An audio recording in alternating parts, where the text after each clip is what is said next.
जाऊबाई कुकिंग पॉइंटमध्ये आपलं स्वागत आहे। काल मी तुम्हाला तूप कसे बनवायचे ते सांगितलं ना, आज मी तुम्हाला कढी कशी बनवायची ते सांगणार आहे। चला मग आपण साहित्य बघूया। मी घेतलेले आहे 1 चमचा बेसन, 1 चमचा मोहरी, 2 चमचे तेल, 1 चमचा मीठ तुमच्या आवडीनुसार तुम्ही कमी जास्त करू शकता।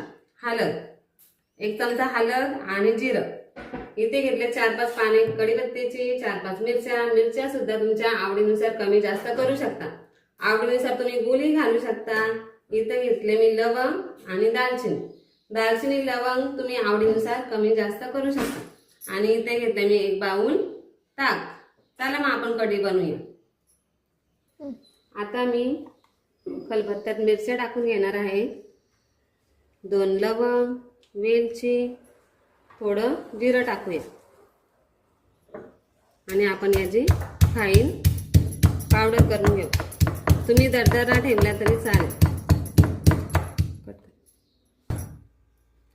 बघा आपला आता पेस्ट पूर्ण झालेली आहे।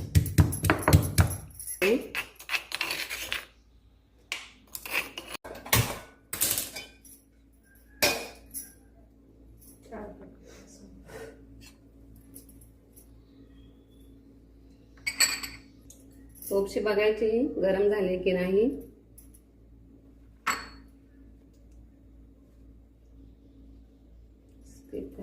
आपण बघायचं तोपशी गरम झाले का।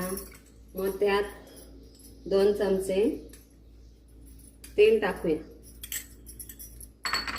तेल चांगलं तापले की त्याच्यामध्ये थोडा लसूण,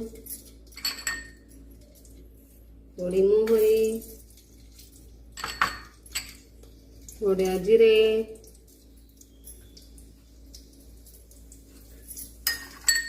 ते चांगले तळले की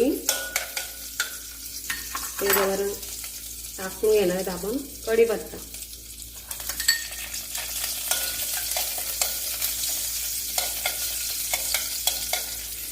कढीपत्ता चांगला तळून झाला की त्याच्यावर टाकणार आपण पेस्ट केलेली ती।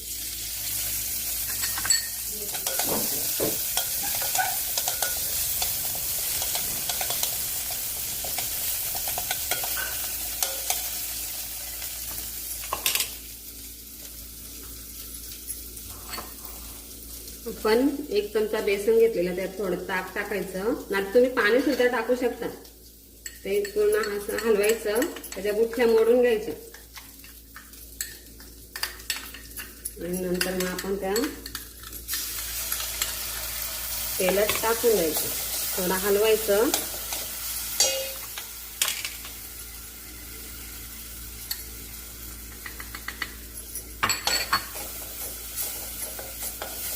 हळद चांगली परतली की त्याच्यामध्ये आपण घेतलेले ताक टाकायचं।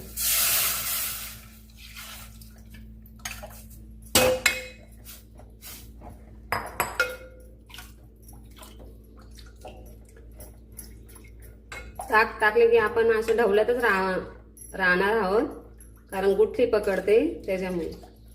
नंतर टाकून घेऊयात आपण मीठ। तुमच्या आवडीनुसार मीठ कमी जास्त करू शकता।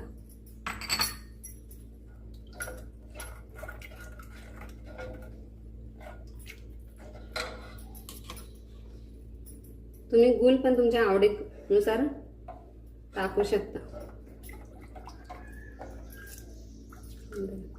आपण याला आता चांगली एक कढ घेणार आहोत। बघा आपली कढी तयार। आता उकळी झालेली आहे तिला। आता मी गॅस बंद करते आणि तुम्ही वरून ती कोथिंबीर सुद्धा टाकू शकता। कढी तयार। आपण टेस्ट करून बघूया।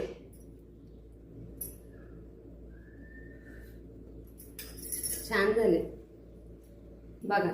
भाताबरोबर तुम्ही तूप सुद्धा घेऊ शकता।